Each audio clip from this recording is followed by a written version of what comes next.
que houve tanta resistência para a aplicação desse instituto no Brasil?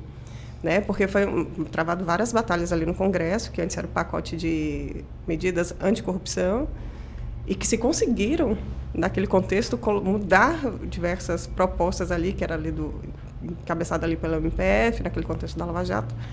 Você conseguiu colocar naquele contexto ali o Instituto das Garantias, né, do juiz de garantias. Por que há tanta resistência dos nossos congressistas, né, da sociedade brasileira com essa previsão?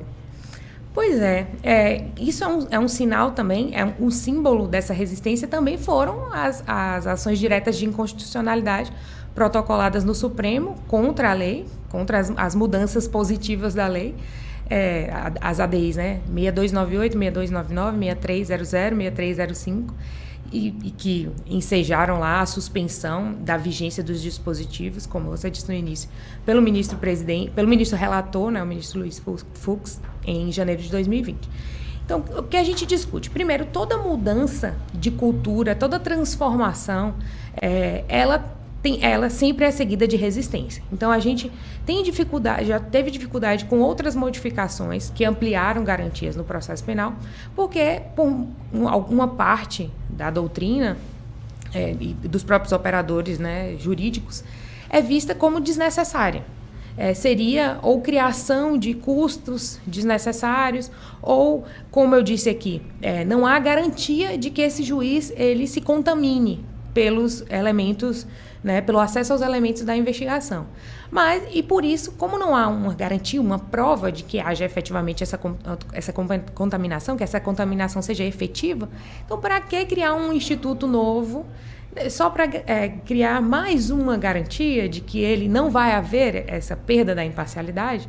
Então há uma discussão muito grande sobre criação de custas, né, de isso gerar mais custos para o judiciário, de que isso poderia impactar na celeridade da tramitação dos casos e gerar mais impunidade. Então, eu entendo, eu vejo muito essa resistência para a implementação desse instituto, que está presente em diversos ordenamentos processuais democráticos, como essa dificuldade em operacionalizar mudanças estruturais, né, por conta dessa cultura do punitivismo e por não visualizar na prática que efetivamente essas repercussões não são tão grandes assim.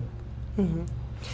Também haveria essa resistência por conta esse viés da sociedade de não tolerar mais a corrupção, esse discurso do combate à corrupção, e que para combater a corrupção valeria tudo nesse jogo? Pois tá na bandeja aí do utilitarismo no processo penal. E o processo penal precisa ser célere, que o processo penal precisa impor as penas, que a prisão preventiva ela tem que ser a primeira medida do processo e que se contrapõe a tudo, a própria necessidade do processo penal. O processo penal existe para garantir a aplicação legítima de uma pena. Não existe aplicação de pena, direito de punir do Estado, sem a existência de um processo penal. Então, se fosse assim, nem precisava, né? A gente volta lá para o direito canônico, para as fogueiras, para a Inquisição, né? Que se não se tem direito de defesa, não se tem contraditório. O processo penal existe para operacionalizar a ampla defesa, o contraditório, o direito ao recurso e, principalmente, a presunção de inocência. Então, é um reflexo da nossa sociedade punitivista que encara sempre aumentos de garantias como impunidade. E não como deveria ser, né?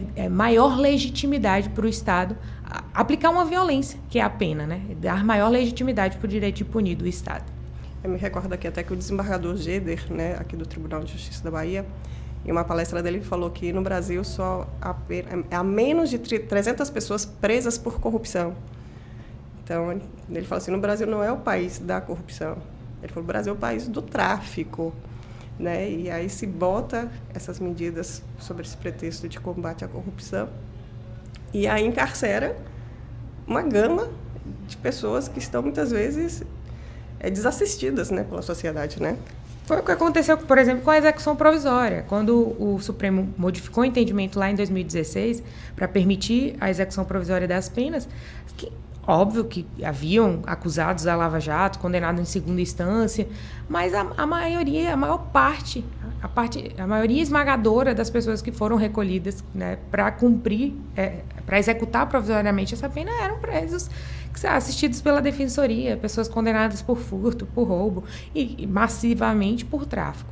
Então, de fato, a gente não pode modificar a nossa legislação, incluir mais punição, aumentar a punitividade por tudo que a gente entende dos aspectos criminológicos, sociológicos, de como a pena não tem relação com diminuição da criminalidade, diminuição da violência, mas, sobretudo, porque a gente conhece quem é o perfil, né? Quem é o inimigo do nosso direito penal.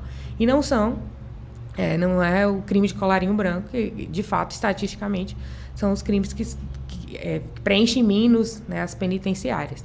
Mas todo o discurso que é voltado a aumentar penas, a criar mais crimes, com base, né, num fim social, numa panaceia para todos os problemas, isso é uma ilusão, uma grande ilusão.